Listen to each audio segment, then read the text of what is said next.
In this episode, we talk about sexual violence and suicide. Please take care while listening.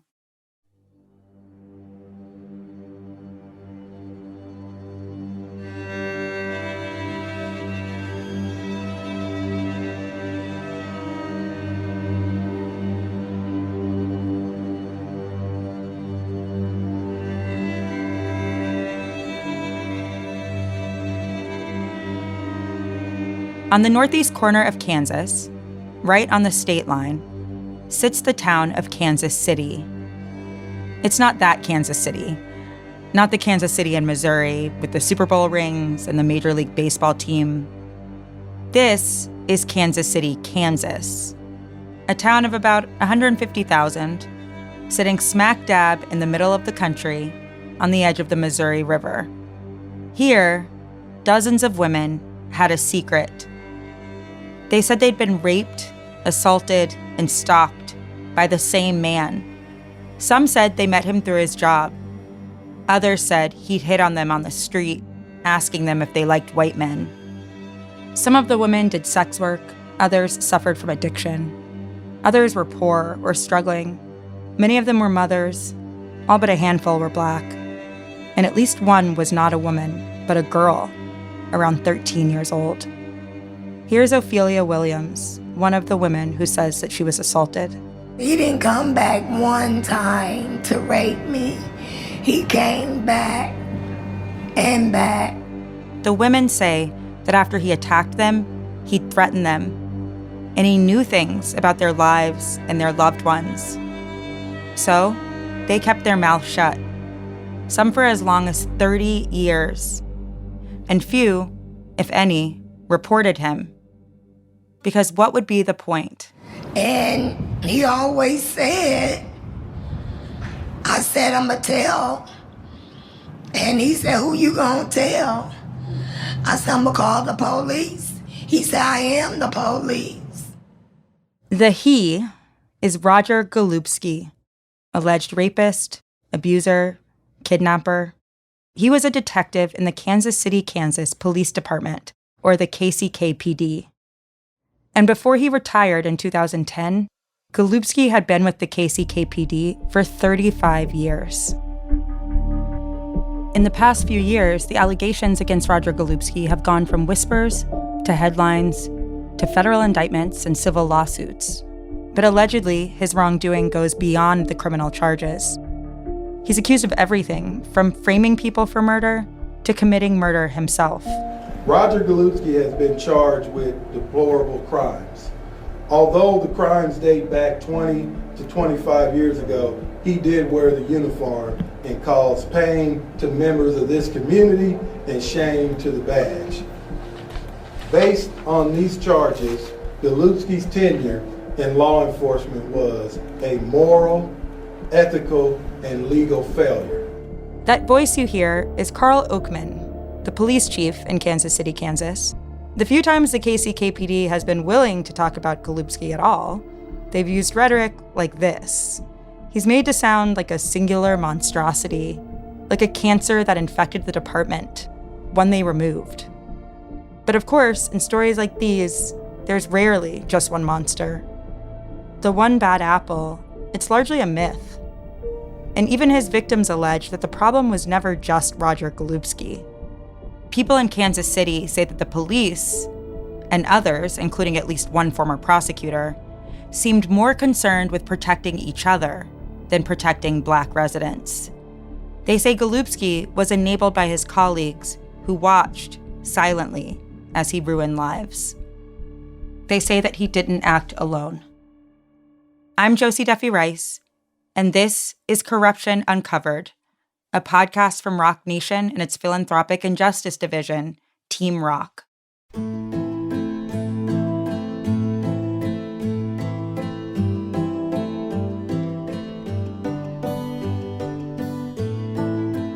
So I'm a journalist who covers the criminal justice system, particularly police and prosecutorial misconduct. And yet, somehow, until Team Rock, I really hadn't heard much about Roger Golubski. Team Rock has been focused on this story for years, They've been partnering with the Midwest Innocence Project since 2021, and they've been working hard to undo some of the damage that Golubski allegedly created. This podcast, Rock Nation's First, was born out of that work and the work of the lawyers and the advocates and community members in Kansas City. Journalists, especially in Kansas City, have done incredible work on this story. KCUR made Overlooked about his wrongdoing. Melinda Henneberger, a columnist at the Kansas City Star, even won a Pulitzer for her commentary on Golubski. And look, I know by now that not every shocking story will capture national attention. But even for me, someone who is constantly hearing outrageous stories, this one is particularly depraved, especially because it allegedly went on for decades. This month, December of 2024, Roger Golubski was scheduled to face trial in federal court on charges carrying a potential life sentence. But on the first day of the trial, he didn't appear. And we start with breaking news here at noon. This is a live look near the house of former KCK detective Roger Golubski. So the judge issued a warrant for his arrest. At the courthouse, survivors and their supporters were gathered. As they stood in the bitter cold, some news started to filter through the crowd. So we're getting some preliminary reports that there's police tape around Golubski's house. And it sounds like he will probably not be facing a judge or jury here on this earth, but he'll be facing one soon. When police went to his house, they found his body. Roger Golubski was dead from a gunshot, reportedly by suicide. Many of his victims had hoped that a trial leading to a conviction could finally give them something: justice, safety, some peace.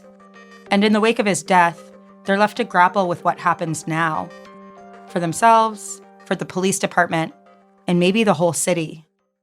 Because there are stories that still need to be told, and truth that's still waiting to come out. Kansas City, Kansas was born of industry. A tough city, a working one, built with the grit of the railroads. Now, in some ways, it's a forgotten city, especially certain parts of it, like Quindaro, the place where our story begins. As a little girl, back in the 1970s, Michelle Houcks lived in Kansas City with her mother and her siblings. Most of her family lived nearby too, and Michelle spent her time outside, playing and running around. I was a free-spirited little kid. I used to love to go outside and play hide and go seek and, hopscotch, just, enjoy the neighborhood. Mm-hmm. The neighborhood was, back then, it was fun. You would play with all the neighborhood kids. You had to be in before the streetlights came on, just the normal stuff. And what neighborhood was this? I grew up down by Quindaro. Michelle is Black, and Quindaro is a Black neighborhood on the north side of Kansas City. Quindaro has a long history. Once upon a time, it was a battleground. When Kansas became a U.S. territory back in the 1850s, it was a landing place for the restless moving west. And when the government announced that settlers could vote to decide whether Kansas would be a slave state or a free state, enslavers and abolitionists rushed west, hoping to outnumber the other. The slavery supporters had a few strongholds: Leavenworth, Atchison, and the other Kansas City, Missouri.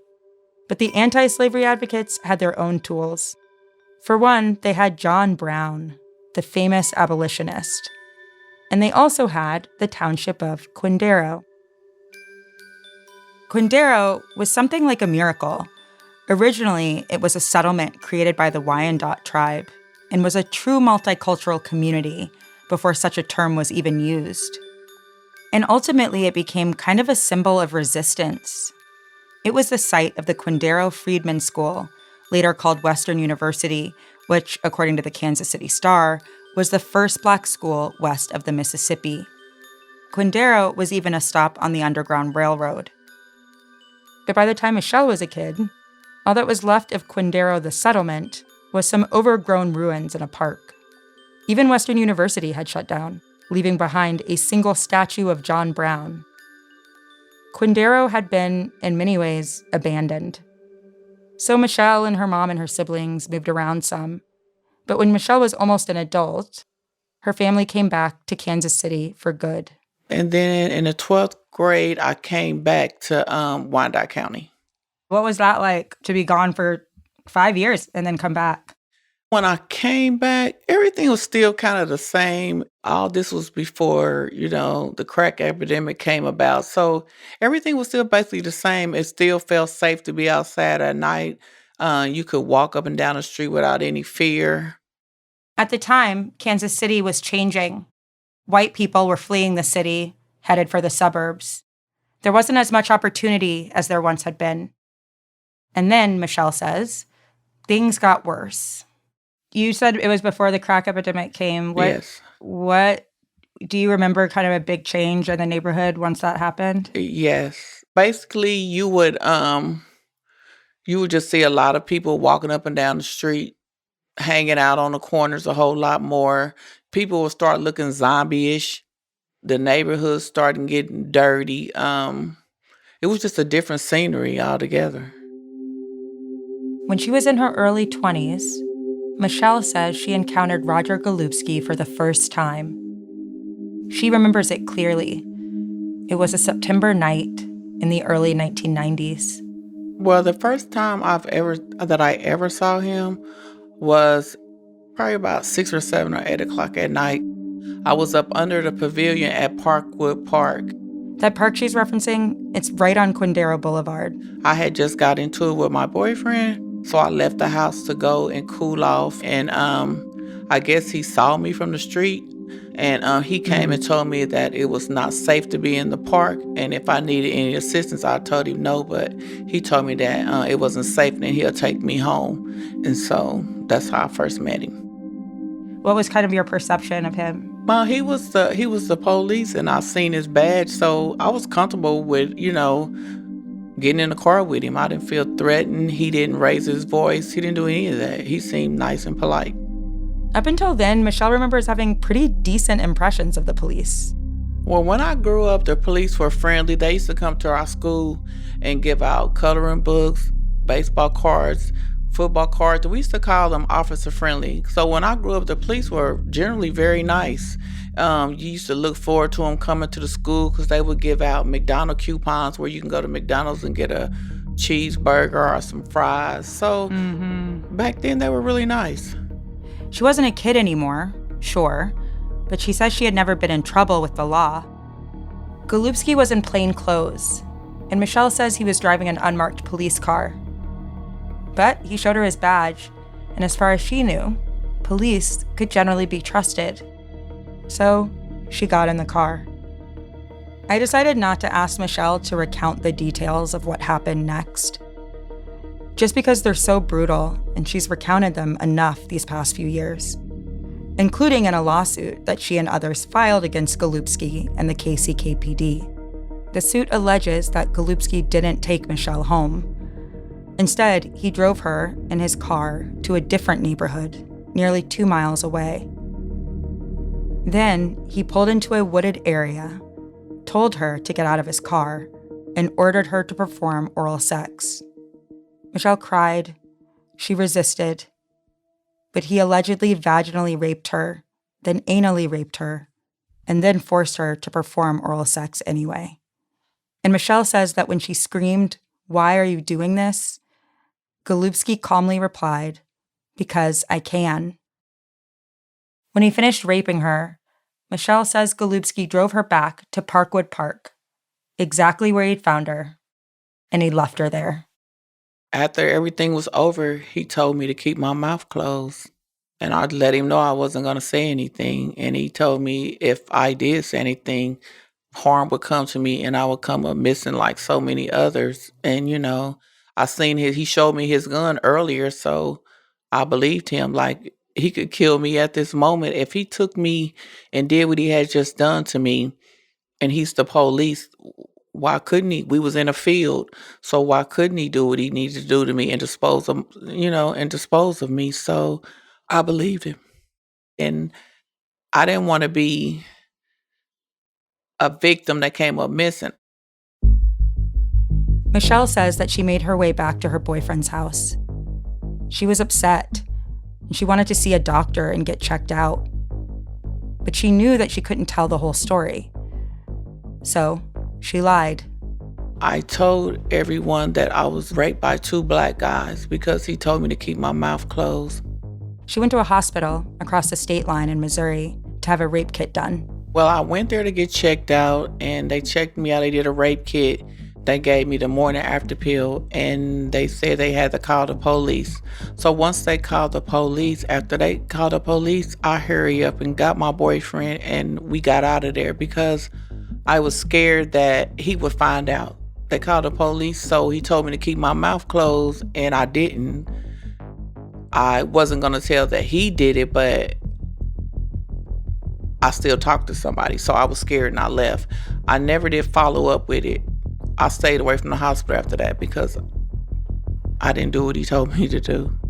Michelle says she saw him just one other time. It happened in the months after he raped her. And this time, he didn't just threaten her. He threatened her family. I saw him one day when I was walking up Quindurl, me and my friend. And I guess he saw me. But once he saw me, he came and talked to me. And that's how I saw him. He asked me to step away from my friend and come and talk to him. So we stepped away a couple of feet. And he asked me, have I said anything? I told him, no, I kept my mouth closed like he told me to do.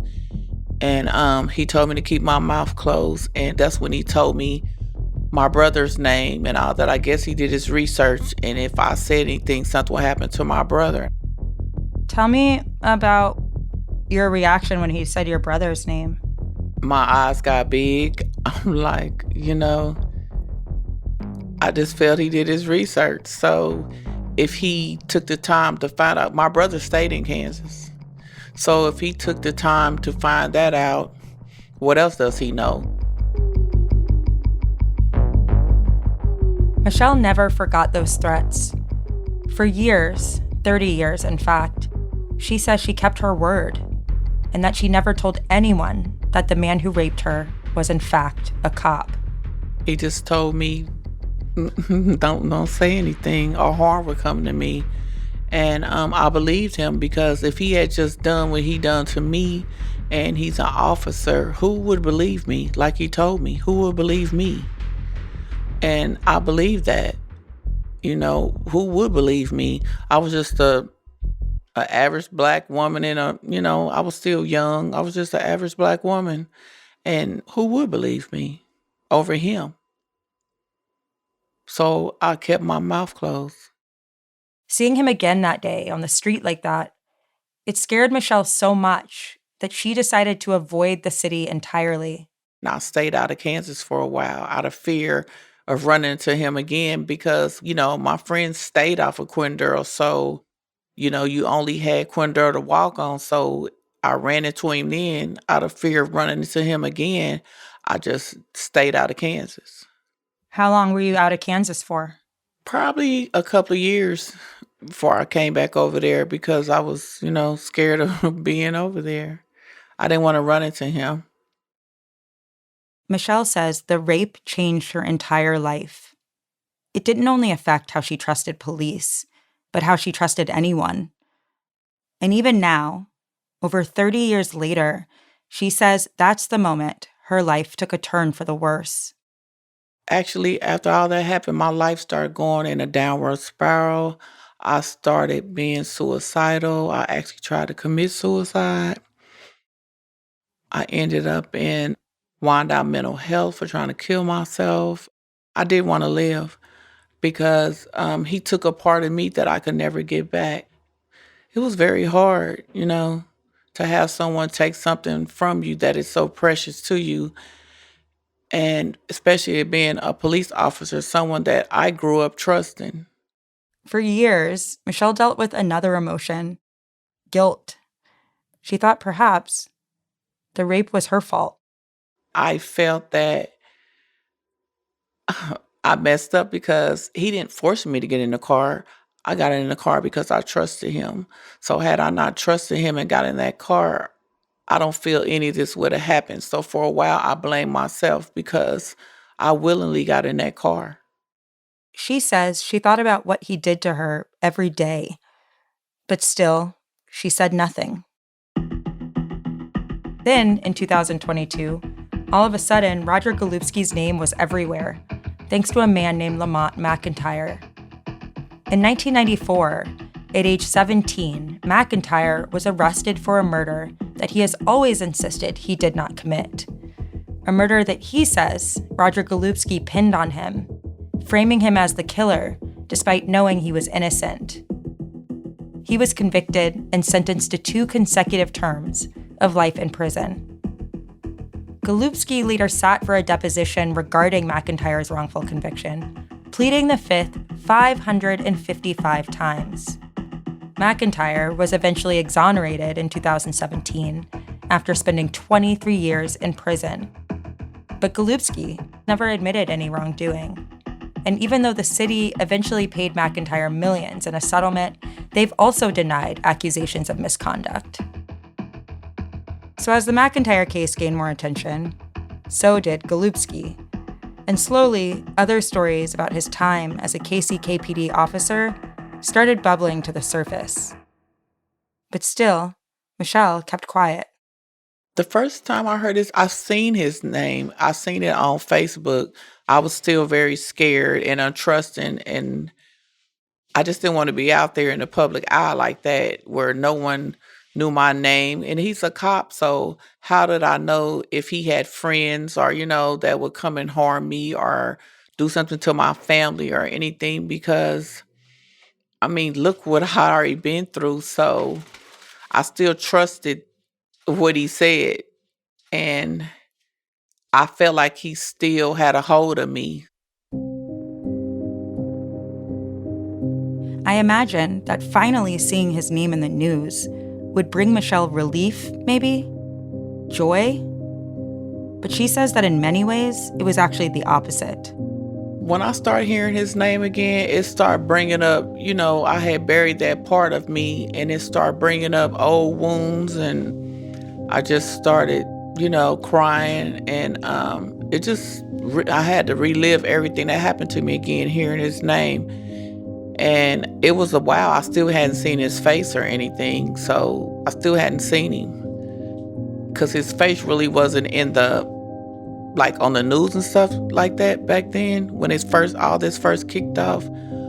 But after a while, then I actually started seeing his face on TV, but it took a while to even, get that far with seeing him. Michelle realized that her suspicions were correct. He had allegedly assaulted other women, too. I didn't know it was so many of us. So I knew I couldn't have been the only one because he was too comfortable with doing what he did. So I knew I wasn't the only one.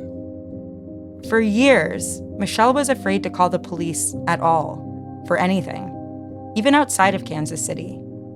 And even when she finally told people who had actually raped her, Michelle was terrified. But she decided to speak up, in part because one of the biggest things that she had worried about was no longer a factor. When I told my story, I only told my story because he couldn't hurt my brother anymore. My brother was deceased. So he knew my brother's name, and my brother wasn't here anymore. So when I told my story, I let them know that I tell my story because my brother's not here anymore. No harm can come to my brother. But I told my story, and I was still very scared, and I didn't want my name or my picture out there in the public because I was scared, because I was still scared of him. So I did my story in silhouette.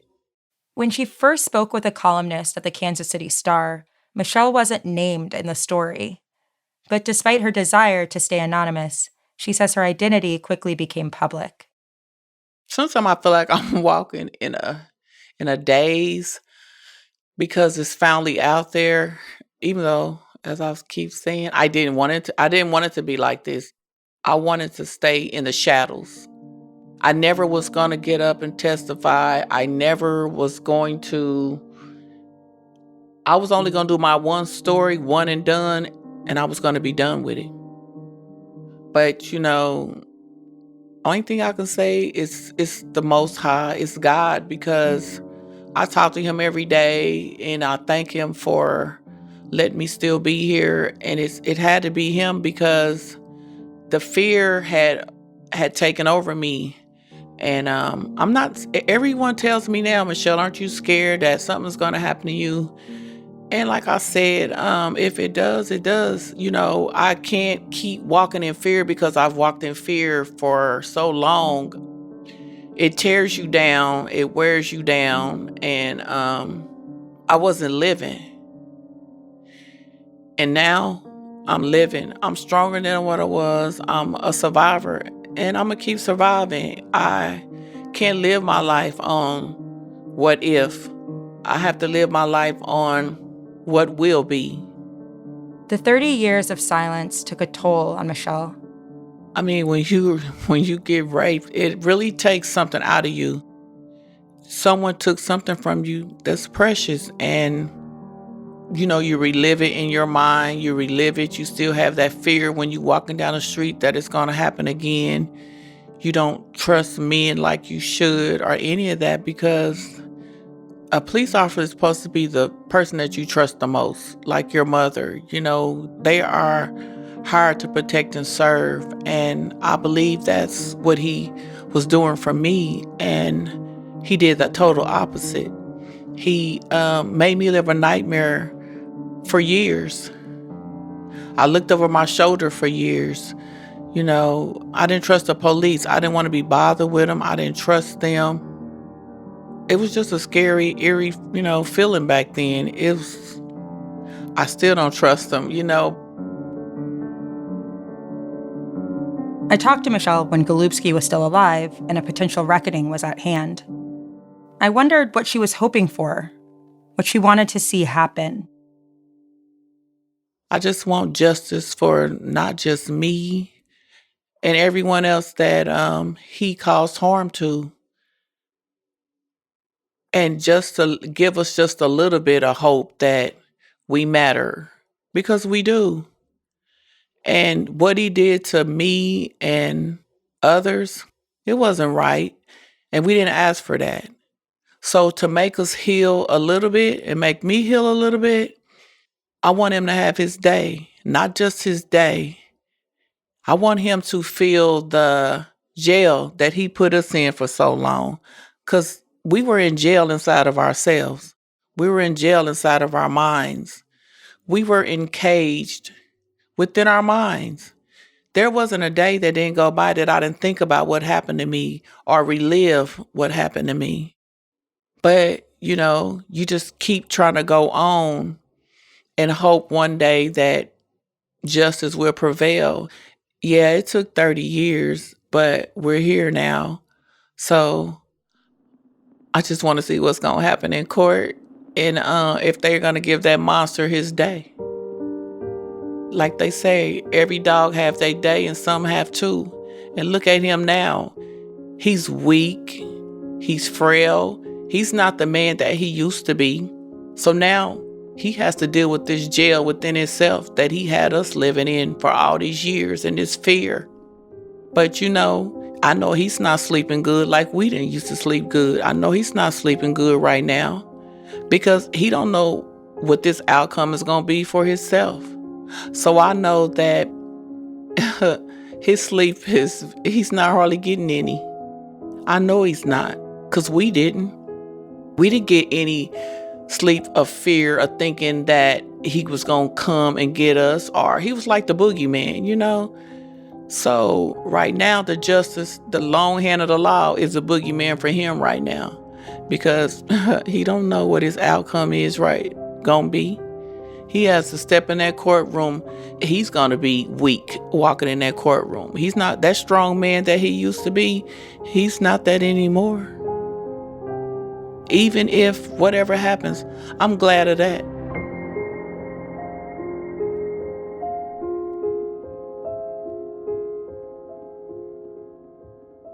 Michelle's hope that a trial would make Golubski face his years of alleged wrongdoing, make him feel the shame that she had felt for so many years. It's gone now. Golubski is dead. and she and the others are left to figure out what now. Before we finish talking, I asked Michelle one last question. How does she imagine that her life would have gone had this not happened? And in a way, it was the hardest part of our conversation, to ask her to imagine this alternate universe, this better life, if only she hadn't happened to be in the park that one evening. I probably would have prospered and my life probably would have went different. I probably wouldn't have been as depressed. I was depressed all my life. I wasn't trusting. I sabotaged a lot of things that came in my life as far as jobs, and because I didn't want to live, so I didn't really care about life. Had this not happened, I would have been a happy woman. There was something else Michelle said that stuck with me. She's certain that he's not the only one responsible. They were like a gang. He couldn't have done this alone. I'm not going to say everyone in the department knew, but there were certain people there that knew. He's not the only one. He's just one of many.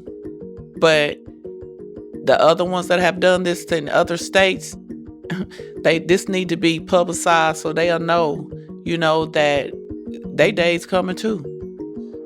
Victims just need to pray and pray that those other officers come to justice as well, because there's no way he did this alone.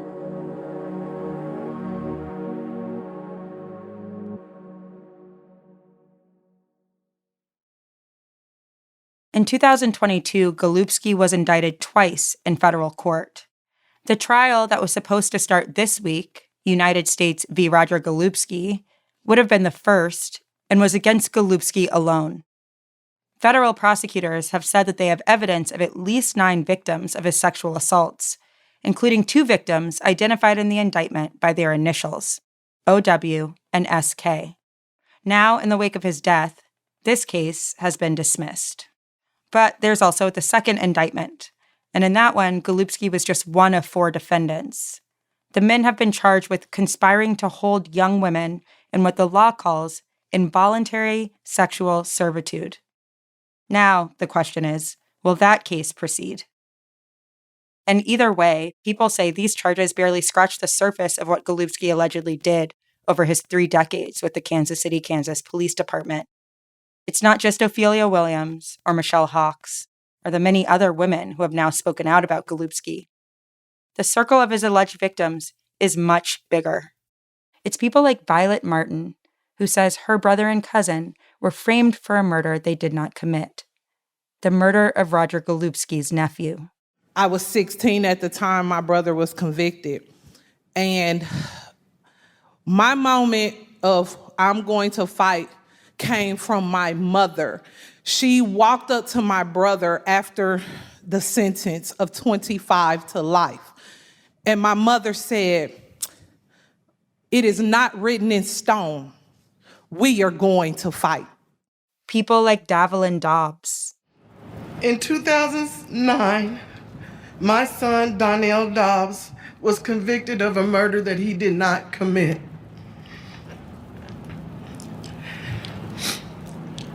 And because of the misconduct of Roger Golubski and the Kansas City, Kansas Police Department, he has done 16 years.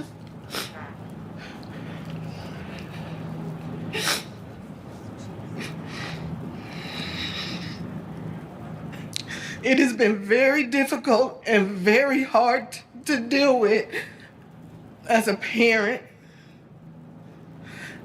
as a mother, and just as a human being of that community where he was supposed to protect and serve. People like Lamont McIntyre and his mother, Rosie, who have said for years that Golubski framed him for a reason. As Tricia Rojo Bushnell, executive director of the Midwest Innocence Project, explained, one of the women that he sexually assaulted was Lamont McIntyre's mother. And when that happened, it happened in the police station. Another police officer walked in, saw what was happening, shut the door, and walked out. She reported him. moved, changed her phone number to get away from him. He continued to harass her. They believe it can't be a coincidence that Golubski targeted Rosie's son. They see it as punishment, payback. I've been reporting on the criminal justice system for a long time. And a thing that I'm often left wondering is how people who are harmed by that system can get justice or accountability or closure. For some, the trial was supposed to be a step on the road to accountability. But now, Golubski is dead, leaving a lot of unanswered and maybe unanswerable questions. Would a conviction in that case have felt like justice for Michelle and his other alleged victims? Would it have brought closure? What we know is that the trial would not have been enough to address the complicity from so many in his alleged wrongdoing, or eradicate the distrust for these institutions that has grown among so many for so long in Kansas City. A conviction wouldn't guarantee new faith in the KCKPD, who are said to have turned a blind eye to Golubski's behavior for decades, or confidence in the courts that allowed the many questionable convictions he was a part of to stand. Davlin Dobbs' son is still in prison. Women that Golubski was connected to are still missing. Murders remain unsolved, and the local government still hasn't turned over records to advocates that might shed light on the past. The people who gathered at the courthouse on the day the trial was supposed to start are still asking for answers. For them, the case was never just about Roger Golubski. It is about a system that enabled him, shielded him, and sacrificed the safety and dignity of our community at its altar. We are here to demand justice, not just for the victims of Golubski's heinous crimes, but for a community that has been battered by neglect, corruption, and systemic failures. Let us pause to honor the courage of the survivors, women and families who bore unspeakable pain, who were silenced by fear and power. To those who suffered at the hands of a broken system, we see you, we hear you, and we are here to fight for you. Throughout this series, we'll bring you the stories of that fight and the women who survived Roger Golubski. We'll look at the path forward from here, not just legally, but emotionally and morally, and how, if at all, people can be made whole. If you or someone you know has been sexually assaulted, you can visit weareteamrock.com/resources. For more information and to take action, visit weareteamrock, that's ROC.com/resources. Corruption Uncovered is a podcast from Rock Nation and its philanthropic and justice division, Team Rock. Team Rock partners with the Midwest Innocence Project to uncover corruption in Kansas City, Kansas. We want to extend a special thanks to the KCK community of survivors and advocates. Corruption Uncovered is produced by Pineapple Street Studios. I'm your host, Josie Duffy Rice. This episode was written and produced by me and Kat Aaron, with additional production support from Justine Dahm, Eric Mennel, and Yinka Rickford-Angwin. Our editor is Joel Lovell. Fact-checking by Natsumi Ajisaka. Music licensing by Ep1. Our recording engineers are Pedro Alvira and Marina Pais. Mixing by Marina Pais. Kat Aaron and J.M. Berry are our executive producers. Thanks to Beck Shackelford Wanganga for her help, and thank you for listening.